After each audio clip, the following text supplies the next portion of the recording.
Sous la médiation du général Mathurin Bangoura, président de la Ligue guinéenne de football professionnel, Kerfala Personne Camara a annoncé ce lundi 5 avril le retrait de sa candidature au poste de la FEGIFOOT. Son directeur de campagne explique les raisons de ce désistement. Bon, comme vous le savez, le contexte de cette élection a été miné par des activités et par le déchirement des Guinéens pour le football. On allait dans une campagne de façon festive, sportive et respectueuse. Malheureusement, on a constaté que rôdaient autour de nous, de deux équipes, que ce soit l'équipe de la FEGIFOOT sortante ou notre équipe dans la périphérie, il y avait des gens mal intentionnés qui faisaient en sorte que les Guinéens s'opposent entre eux pour leur football.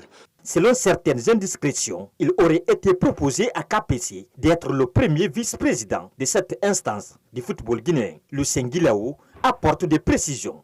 En gros, ce qui a été décidé pour KPC, c'est simple. Le président Antonio dirigera le football guinéen ces 4 prochaines années.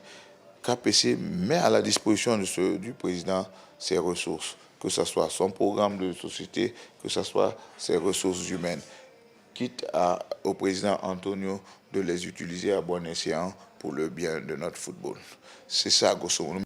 Mamadou Diamba, journaliste sportif, déplore ce compromis autour du football. Selon lui, il fallait aller aux élections pour donner le sens de la démocratie. La Guinée a pris les mêmes pas que la CAF. On a vu comment le Sud-Africain est venu à la tête de la CAF. Les gens se sont retirés finalement.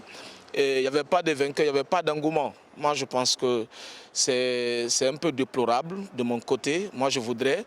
Ces deux sont des barons du football de Guinée, c'est des hommes d'affaires. Cela ne pouvait pas affecter l'image. Qu'ils aillent aux élections. Le congrès électif de la Fédération guinéenne de football est prévu le 14 mai prochain. Désormais, Mamadou Antonio Souaré est le seul candidat à sa propre succession pour un second mandat à la tête de cette instance du football guinéen.